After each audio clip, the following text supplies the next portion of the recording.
choice and starting at a new school is something that we talk about often in the Young Scholar community. We have many families who change schools every year, and many of the families in our program are also faced with natural transitions from elementary to middle to high school. At a recent virtual event, a parent asked about the criteria that they should be looking for and specific questions to ask potential middle schools.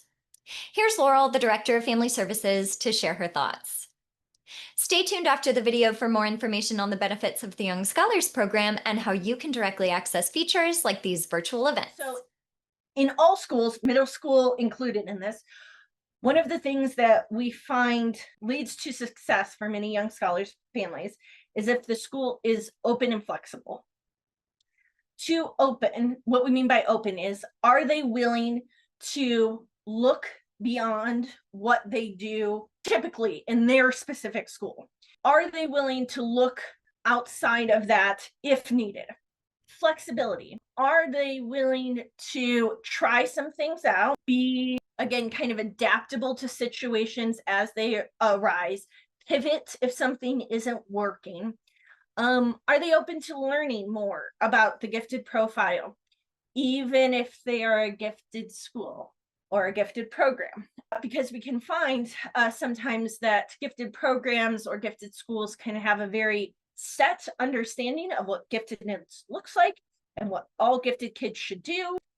But we know that all gifted students are different from one another. And our profoundly gifted students are not just outliers from the norm, they're outliers from other gifted students. So that openness and that flexibility can be key. How do you know, though? Because if you ask most schools, they have mission statements that say, we meet the needs of all of our individual students. And it's like, but do you? But do you? Because you need to be open and flexible to do that. Do they ask you meaty questions about your student? Do they seem invested in wanting to get to know your individual student and your individual student's needs? Do the teachers have time for flexibility? We have Herculean teachers in our community. And I'm not saying that every teacher with the resources available to them these days should be expected to be Hercules.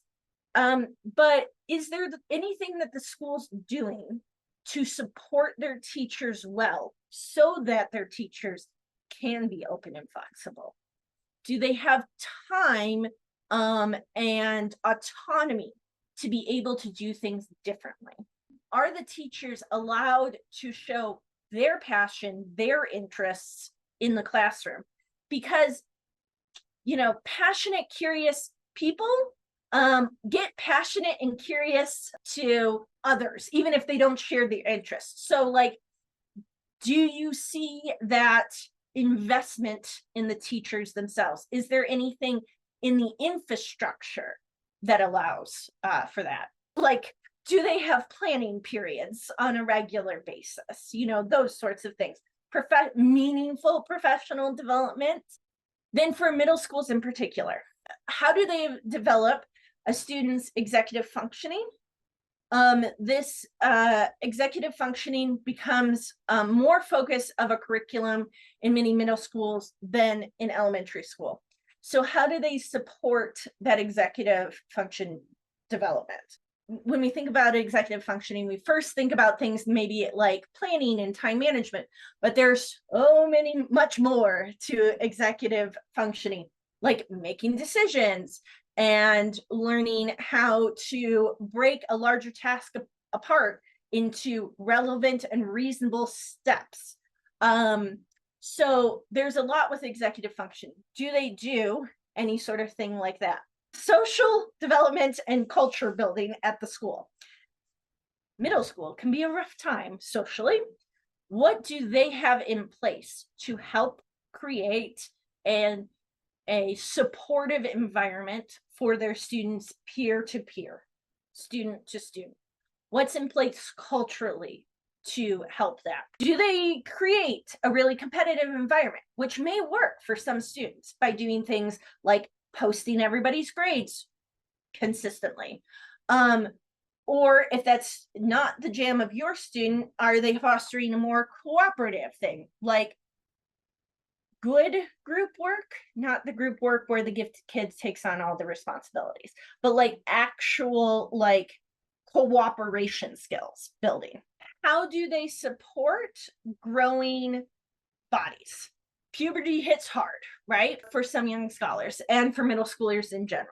So are there opportunities for break, for movement, for snacks, anything like that? Thank you for watching. Check out the cultivated resources we have on our Davidson Gifted blog linked below. The Davidson Young Scholars Program provides our members with opportunities to connect, engage, and access a range of family services to support them on their profoundly gifted or twice exceptional path. Want to learn more? We host application Q&As for families to learn more about our program, testing requirements, and the application.